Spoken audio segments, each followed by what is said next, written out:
Olá! Vamos iniciar o capítulo 5. Deus não é autista. Os autistas se isolam em seu mundo em diversos níveis. Alguns fazem movimentos corporais repetitivos devido à grande ansiedade. Quanto menor for a fonte dos estímulos intrapsíquicos construídos em sua mente, como imagens, pensamentos e fantasias, e dos estímulos externos, os sociais, mais intensa é a ansiedade neles.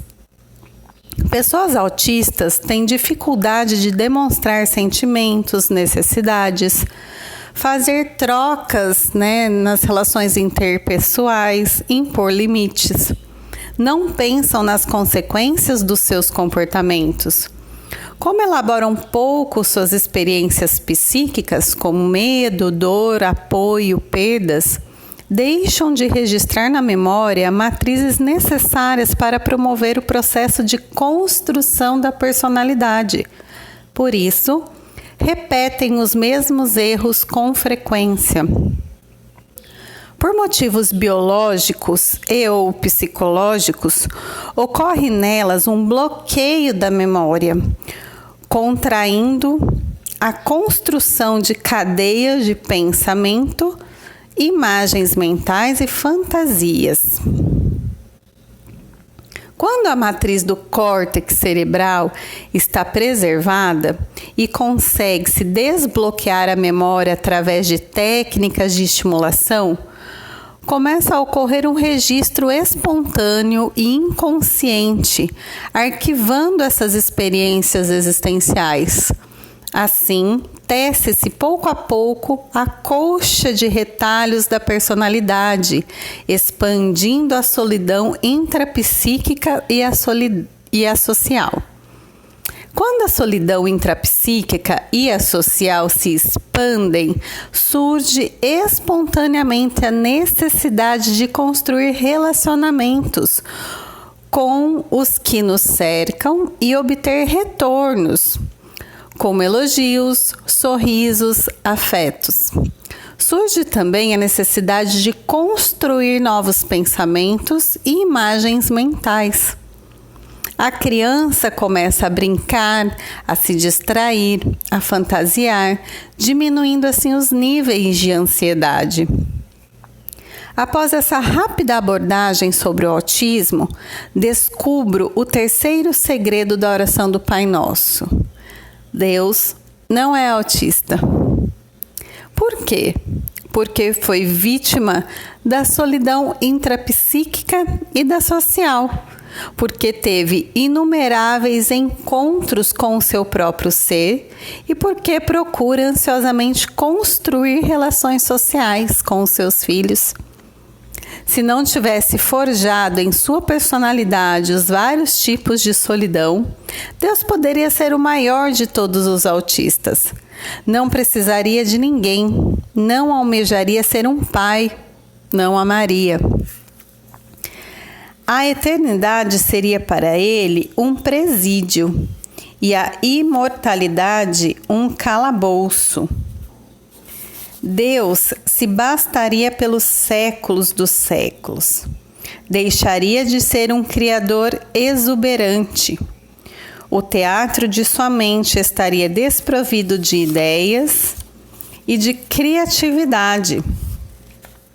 Não haveria inúmeras galáxias, talvez nenhum planeta, um átomo ou um ser vivo além dele. A ansiedade vital. No Sermão da Montanha, logo após pronunciar a oração do Pai Nosso, Jesus discursou sobre a ansiedade. Se encontra no Evangelho de Mateus, capítulo 6. Ele comentou que a ansiedade patológica é originada principalmente por 3 grandes fenômenos: as preocupações existenciais, os pensamentos antecipatórios, quando nós nos preocupamos, e a dificuldade de extrair prazer dos pequenos estímulos da vida. O mestre dos mestres disse categoricamente: não andeis ansiosos. Andar ansioso é ter uma ansiedade patológica que gera uma psique irritadiça, perturbada, irreflexiva e não criativa. Mas será que toda ansiedade é doentia? Toda ansiedade aborta o prazer de viver e bloqueia a inteligência? Não, em hipótese alguma. Existe uma ansiedade que chamo de ansiedade vital, que é normal e fomenta, estimula o ânimo, a inventividade, a inspiração, a superação. Jesus tinha consciência da importância dessa ansiedade vital, como mola propulsora da motivação e da criatividade. Os vários tipos de solidão estimulam a construção das imagens mentais, das fantasias, das ideias e dos relacionamentos sociais, mas é a ansiedade vital que está na base dessas construções intelectuais e emocionais. O Homo sapiens é criativo porque tem uma complexa ansiedade vital, como fonte da energia psíquica que canaliza os vários tipos de solidão para construir ininterruptamente pensamentos e relações sociais. Se a mente humana precisa da ansiedade vital para ser construtiva, o que acontece com a mente de Deus? Deus possui uma ansiedade vital que estimula sua criatividade? Na minha limitada opinião, sim. Vamos retornar à solidão social de Deus. Quanto tempo Deus ficou só? O que se passava na mente dele quando o tempo inexistia? Que experiências tocaram sua emoção quando ele tinha milhões de palavras para dizer, mas ninguém para ouvi-lo? Embora possa ter vivido uma primavera existencial no passado quanto à solidão intrapsíquica, em algum momento essa sua tranquilidade foi perturbada pela necessidade de ter filhos, de se relacionar. Será que ele não poderia prever que os seres humanos o decepcionariam ao máximo? Crer que Deus criou o ser humano à sua imagem e semelhança, independentemente de ter usado um processo evolutivo ou instantâneo, entra na esfera da fé. Se Deus é concreto, ele tem habilidade tanto para usar processos instantâneos que desobedecem às leis da física que conhecemos, da química e da biologia, como pode usar as leis da teoria da evolução, fundamentada nas mutações genéticas e na seleção natural das espécies mais aptas. Mas quero discutir algo mais profundo, o quarto segredo subjacente à oração do Pai Nosso, a ansiedade vital de Deus, associada à consciência de que ele é um ser único no teatro da existência, que gerou uma explosão criativa. Não quero discutir como ele criou, mas por que criou. Um universo incompreensível com incontáveis fenômenos físicos, biológicos e psicológicos. A solidão e a criatividade. Por que o processo criativo tem mais chance de acontecer nas crises? Porque nos momentos de perdas, rejeições e desafios, a ansiedade vital expande-se, aumentando consequentemente a percepção da solidão. Esta, por sua vez, expande a necessidade de superação através de construções intelectuais.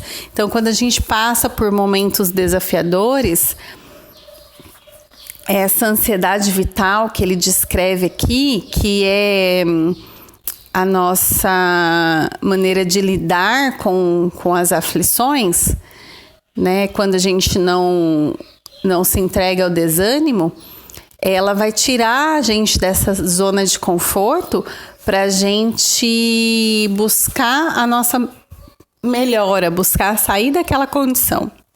E é essa busca que nos ajuda a construir essa criatividade, ter novas percepções de onde talvez a gente não enxergaria mais nada, né?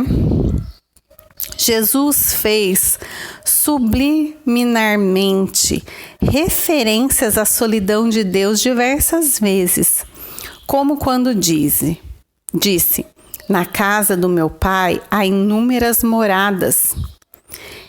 Eu sou a videira e vós os ramos. E também em diversas parábolas, como a do filho pródigo e do semeador.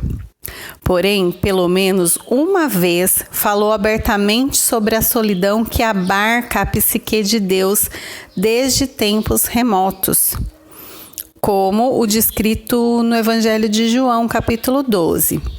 Se o grão de trigo que cai na terra não morrer, permanecerá só. Os discípulos queriam interromper o plano de Jesus, impedindo-o de ser crucificado. Parecia loucura e insanidade prever a própria morte e não evitá-la, mas ele preferiu morrer e sacrificar-se para resolver a solidão de Deus. Sua morte seria uma ponte entre a humanidade e o autor da existência, o nosso Pai Criador. Foi a primeira vez que a dor e o caos da existência foram usados para que a vida ressurgisse, para que através de Jesus a gente pudesse restabelecer aquela conexão perdida. Fico imaginando a dimensão da palavra só. O grão de trigo precisava romper a casca do isolamento para se multiplicar, né? Que onde ele fala, se o grão de trigo que cai na terra não morrer, né? Não sair daquela casca, né? Que muitas vezes a gente impõe a nós mesmos, né? Do isolamento.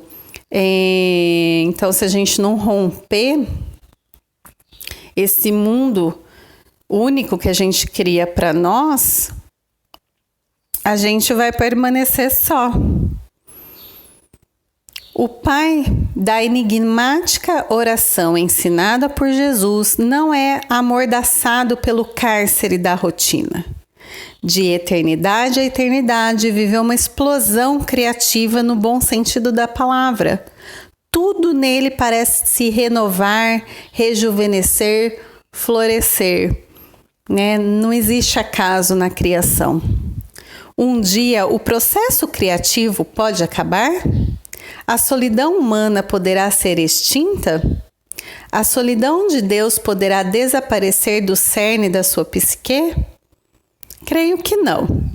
A solidão é psiquicamente incurável, sem solução definitiva. Esse é o quinto segredo. Felizmente, ela não pode ser resolvida, o que nos faz procurar inúmeros relacionamentos. Essa autossuficiência, né, ela não é totalmente certa, né, no sentido de, eu não dependo de ninguém, eu sou autossuficiente, né, eu sou totalmente capaz. Em algum momento das nossas vidas, a gente vai ou precisar do outro, ou querer estar em relacionamentos, né? Querer ter essas trocas para a gente crescer. Porque quanto mais a gente se isola de nós mesmos, do mundo, a gente adquire menos experiências, menos capacidade de lidar com as situações. Ninguém nos prova, e com isso faz que a gente também não busque por nos conhecer, né? Onde eu parei aqui? A solidão, então, ela é retroalimentada pela consciência existencial, nos renovando num processo contínuo e inextinguível de buscas. Aí vem outro subcapítulo. O grito de Deus na oração do Pai Nosso e os 10 mandamentos. O 6º segredo da oração do Pai Nosso é o mais simples e mais intrigante de todos. Deus tem necessidade psíquica de ser amado. Para ele não basta construir relações, é preciso ter o amor como ingrediente fundamental. O Deus descrito na oração do Pai Nosso não é apenas um Deus solitário que tem necessidade de construir relacionamentos e trocar experiências. Ele possui necessidade de amor. Essa necessidade é maior do que um desejo de afeto, carinho ou atenção. É incrível que alguém tão grande quanto Deus tenha necessidade de amar e declare isso abertamente. E quantas vezes Deus a declarou? Em muitas formas na Torá, no Novo Testamento e no Alcorão, para citar os exemplos dos livros sagrados de 3 grandes religiões. Nos 10 mandamentos, a necessidade de ser amado foi declarada de maneira mais eloquente. Ao declarar amar a Deus sobre todas as coisas, ele grita sem medo: eu preciso ser profundamente amado. Não tenho vergonha de reconhecer que preciso ser amado com um amor ardente. A humanidade pode achar que não preciso de nada, mas tenho sede de amor. Nós temos vergonha de declarar nossos sentimentos. Há pais e mães que morrem sem nunca terem dito a um filho: eu preciso de você, deixe-me conhecê-lo. Sem jamais terem perguntado em que desertos o filho caminhou sem que o pai soubesse. Que lágrimas o filho chorou sem que a mãe percebesse. A ideia central dos 10 mandamentos está inserida na oração do Pai Nosso. Esses 2 textos não falam de servidão, mas sim de afeto. Não falam de religião, mas do entrelaçamento da emoção. Não falam de temores, mas sim de amores.